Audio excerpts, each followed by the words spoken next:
Okay, boys and girls, here's going to be a quick review lesson on the order of operations. So remember in class we learned GEMS. Again, you can still think about, please excuse me, Clear and Sally or PEMDAS if that helps you out, but we're going to refer to it with GEMS. So in GEMS, if I can get my pen tool, this is going to be a little bit challenging for me since I don't have my smartboard to be writing on. I just got to write on my computer screen. But so first we have the G. So the G is going to be the grouping symbols. So the grouping symbols are going to be things like parentheses, brackets, and things like that. Next up, we have exponents. So remember, exponents are going to be when I have the smaller number up top.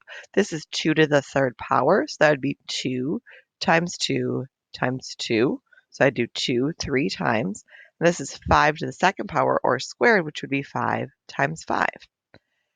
Next up, I would multiply and divide, and the L to R means from left to right.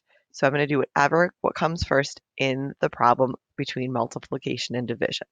Then finally, my last step is I'm going to subtract and add, again from left to right. I don't always subtract first or add first. It's whatever comes first in the problem. Let's do one quick practice problem with these. So here I have my problem, 9 minus 5 divided by, in parentheses, 8 minus 3 times 2 plus 6. Long problem with lots of steps. So remember, we're going to refer to our GEMS. So let's actually make this a dual page display here so we can refer to our GEMS as we go. So looking at this, first step is always going to be my grouping symbols. So do I have anything grouped? Yes, I do have a parentheses right here. So I would say that 8 minus 3 would be my first step. When I do 8 minus 3, I do get 5 as my solution. So I'm going to replace 8 minus 3 with 5. And I'm going to recopy down everything else from the problem just from there. Up next, I have to look what I have to do next. I do not have any exponents, so there will be no exponents in this problem, so I don't need to do that step. Now I need to multiply and divide from left to right. So I have a division symbol and I have a multiplication symbol. I have to figure out which one I need to do first. Now I'm not going to multiply first just because the M comes first in PEMDAS or in this saying over here. I have to do whichever comes first from left to right.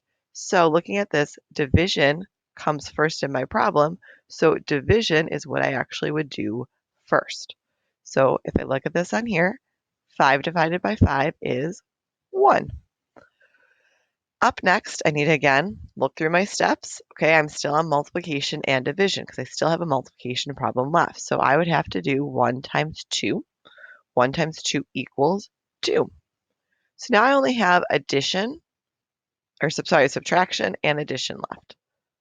So I need to decide between those two, what is it that I do first? I do whichever one comes first in the problem from left to right. Now that all my multiplication and division is done, I'm left with just subtraction in my problem and addition. So because subtraction comes first in the problem, I'm going to subtract first in this problem. So 9 minus 2 is 7, giving away the answer there. And then I'd have 7 plus 6, since I only have one step left, I finally would get to my answer of 13. A lot of steps for one problem.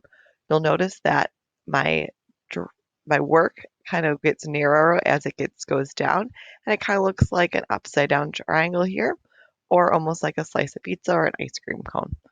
So that's how we would do order of operations. Today in class, you're going to have a couple of different activities to show me that you understand order of operations and have some chances to practice it.